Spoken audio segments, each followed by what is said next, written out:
400 vjet shkuar shënohet themelimi i qytetit të Tiranës, që 3 shekuj pas themelimit do të shndërrohej në kryeqytetin e shqiptarëve. Për të shënuar këtë jubilet të rëndësishëm, Bashkia Tiranë dhe shoqata që mban emrin e qytetit kanë paraparë mbajtjen e një seri aktivitetesh, të cilat do të nisin prej këtij 11 shkurti, kur Tirana kremton edhe 94 vjetorin e shpalljes kryeqytet. Me në sfond xhaminë e Thembeut dhe tingujt që vijnë prej saj, është bërë publike kjo nismë e bashkisë. Bashkia e Tiranës ka imagjinuar për gjatë gjithë këtyre muajve një agjendë shumë të pasur, duke evidentuar gjithë periudhë si në planin historik, si në planin e zhvillimit urban, po dhe të hapësirave tregtare të evolucion të gjithë komuniteti, që nga momentet e para ku guri u hodhi xhamis parë nga Sulejman Pasha dhe deri në ditët e sotme. Konferenca shkencore ndërkombëtare për të evidentuar gjithë këto plane historike, gjithë evolucion, aktivitete nga më të ndryshmet dhe për të rinjt, fusha e botimit të jetë prioritet sepse janë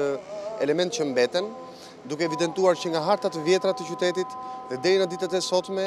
për brezin e ri, ture turistike, të njohim historinë e qytetit. Shoqata Tirana, pjesë integrale e këtyre aktiviteteve, ka bërë me dije disa propozime, të cilat do të evidentonin ngjarje dhe figura historike me rëndësi të jashtëzakonshme në themelimin dhe rritjen, pra në zhvillimin e qytetit. Shoqata Tirana në këtë përvjetor ka parashikuar një sër propozimesh Bashkisë së Tiranës lidhur me vendosjen e